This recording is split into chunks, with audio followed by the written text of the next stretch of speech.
Isang mayamang lalaki ang nakita niyang lihim na umaalis ang kanyang katulong sa gabi. Dagli ang tumindi ang hinala sa dibdib niya. Sa bawat tahimik na hakbang, tahimik niyang sinundan ito sa mga mataong kalye. Hindi alam na ang desisyong ito ay malapit ng baguhin ang lahat ng pinaniniwalaan niya tungkol sa tiwala. Bago tayo magsimula, sabihin niyo sa comments kung anong oras na at taga saan kayo nanonood. Tara na! Ang mga ilaw sa koridor ng ospital ay sumasalamin sa mga mata niya nang makita niyang nakatayo ito sa labas ng pediatric. Nanginginig ang mga kamay. Biglang napalitan ng kalituhan ang galit, mabilis ang tibok ng puso niya habang bumubulong ang takot na may mali talaga ngayong gabi. Nanatili siyang nakatago sa likod ng pader, pinapanood itong idiniin ang noo sa salamin, tahimik na umiiyak ng walang karamay sa tabi. Ang lumang bag nito ay nakapatong sa paanan, yung parehong bag na minsan niyang inasaran dahil mukhang luma at walang kwenta sa bahay niya. Dumaan ang mga doktor nang hindi napapansin ang sakit nito, pero nakita niya ang bawat patak ng luha, bawat isa ay lalong sumasaksak sa konsensya niya. Bumalik ng matindi ang mga masasakit na salitang binitawan niya noon, lalong nagpapabigat sa dibdib niya ng pagsisisi na hindi niya inaasahan. Na-realize niya na hindi ito nagtatago ng lihim sa kanya. Nagtatago ito ng sakit, pinoprotektahan ang isang bagay na higit pa sa dangal nito. Lumapit ang isang nurse ng mahinahon, nagsalita ng mahina, at tumango ito ng may takot. Walang magulang na makakatago talaga sa mga mata. Sa sandaling yon, tahimik na namatay ang hinala sa loob niya, napalitan ng katotohanan na malapit ng lubusang masira ang puso niya. Nagsalita ng mahinahon ang doktor, at nakikinig ito nang nakalukot ang mga kamay, nagmamakaawa ang mga mata para sa pag-asa higit sa takot at kawalan ng magawa. Lumapit siya ng kaunti para makarinig, mabilis ang tibok ng puso, nararamdaman na malapit ng tuluyang lumabas ang katotohanang iniwasan niya. Ang mga salitang pediatric surgery at urgent condition ay umugong, hinina ang paghinga niya habang tahimik na pumapasok ang sala sa isip.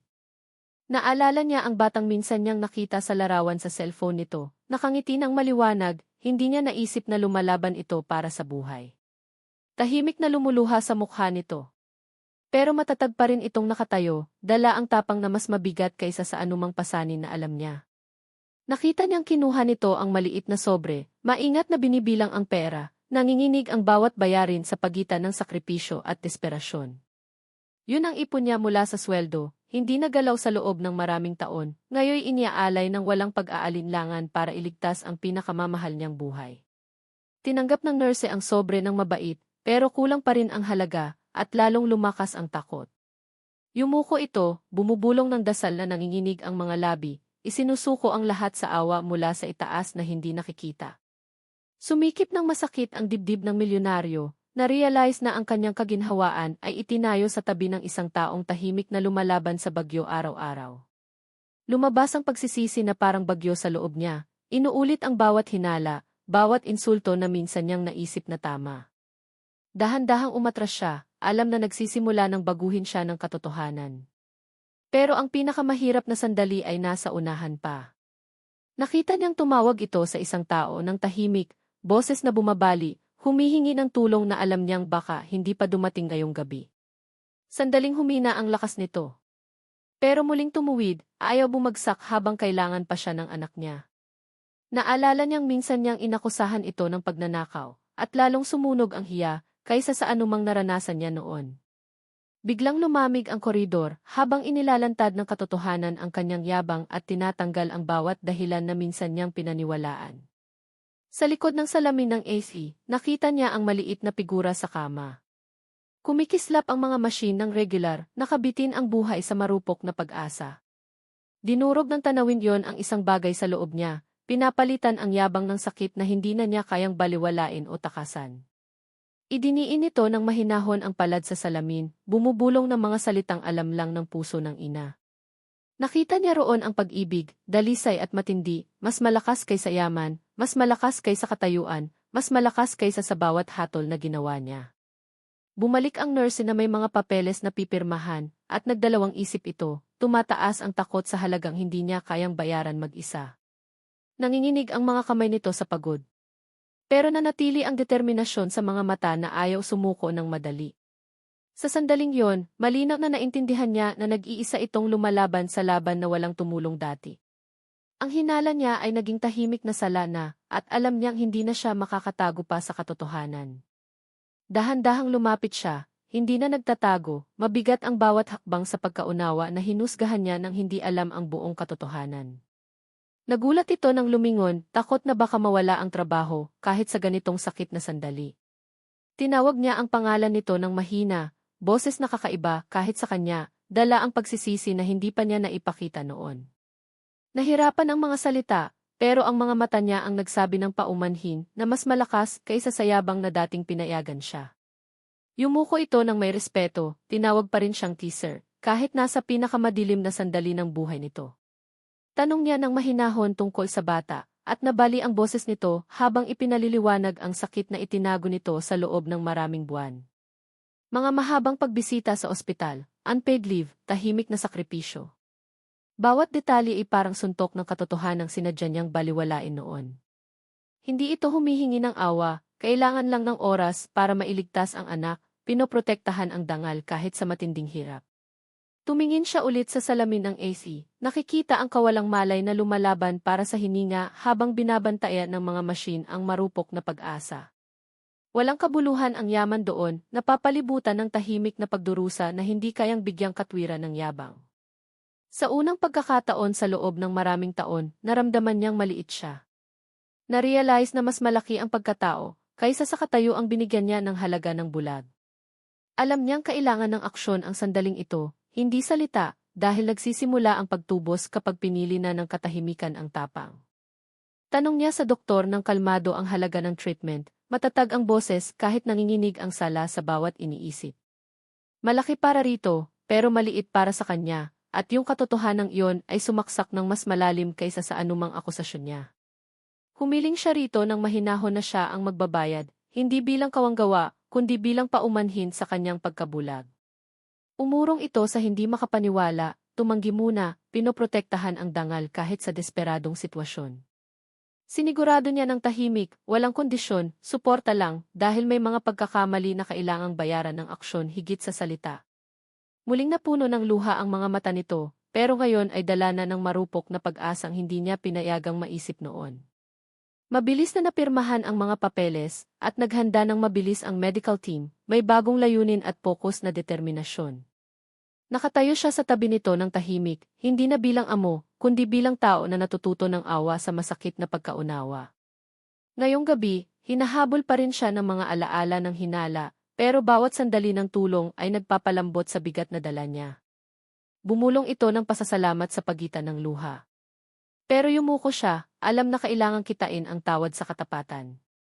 Hindi na malamig ang koridor habang dahan-dahang pinapalitan ng pagkataong pinagsasaluhan ang distansyang dating naghahati sa kanila. Tahimik nang nagsimula ang pagtubos, hindi sa yaman, kundi sa kababaang loob na sumisingaw kung saan dating naghahari ang yabang ng walang tanong. Mahabang oras ang lumipas sa katahimikan, bawat tik ng segundo'y nag-uunat ng takot at pag-asa sa pagitan ng dalawang hindi mapakaling puso ngayong gabi. Nakaupo ito nang nakalukot ang kamay, bumubulong ng dasal ng mahina, habang inaagaw ng pagod ang lakas na pinipilit nitong hawakan. Nananatili siya sa tabi nito nang walang salita, natututo na ang presensya ay makapagpapaginhawa sa sakit na madalas nabibigo ang salita. Papasok at palabas ang mga doktor nang may kalmadong pagmamadali, ang kanilang mukha ay sumasalamin sa laban na lampas sa nakikita ng ordinaryong mata. Inialok niya ng mahinahon ang tubig, at tinanggap nito nang nanginginig ang kamay. Kitang-kita ang pasasalamat kahit sa sobrang pag-aalala ngayong gabi. Bumalik ulit ang mga alaala ng hinala, pero ngayon ay naging gasolina ito para sa resolusyon na tumayo sa tabi ng katotohanan ng walang pag-aalinlangan. Sa likod ng salamin, nagbago ang ilaw, senyales ng progreso, at nagsimulang tumaas ang marupok na pag-asa kung saan dating nangingibabaw ang kawalan ng pag-asa. Wala itong hiniling pa sa kanya, pero ang tahimik niyang suporta ay naging lakas na wala na ito sa sarili. Sa unang pagkakataon, naintindihan niya ang responsibilidad lampas sa yaman. Narealize na ang awa ay humihingi ng presensya higit sa pribilehiyo. Lumapit sa wakas ang isang nurse, maingat ang ekspresyon, dala ang balitang malapit ng magdesisyon sa takbo ng kanilang buhay. Nagkatinginan sila saglit, nagbabahagi na ng takot at pag-asa, hindi na nahahati ng katayuan o maling pagkakaunawa. Sa tahimik na sandaling yon, tahimik siyang nagdasal, hindi lang para sa pagtubos, kundi para sa buhay na sulit iligtas lampas sa yabang. Bumalik ang doktor nang may kalmadong mata, sinabing matagumpay ang operasyon, pero kailangan ng panahon at maingat na atensyon para sa recovery. Tinakpan nito ang mukha nang nanginginig ang kamay, lumalabas ang ginhawa habang dala ng luha ang pasasalamat na hindi niya kayang sabihin ng buo. Naramdaman niya ang tahimik na init sa loob, alam na nakaligtas ang pag-asa kung saan dating nakatayo ang takot ng walang hamon.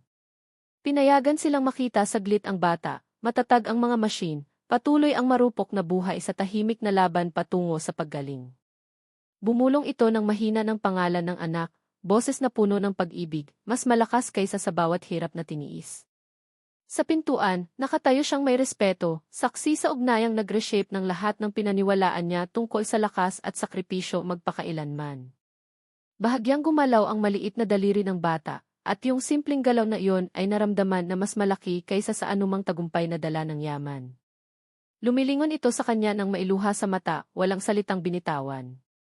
Pero parang naroon ang tawad sa tahimik na pasasalamat. Yumuko siya ng may kababaang loob, tinatanggap ang sandali hindi bilang kabayanihan, kundi aral na isinulat ng masakit na katotohanan. Sa labas ng kwarto, tahimik niyang ipinangako sa sarili na ipoprotektahan niya ang tiwalang ito sa pamamagitan ng aksyon, hindi pansamantalang damdamin lang.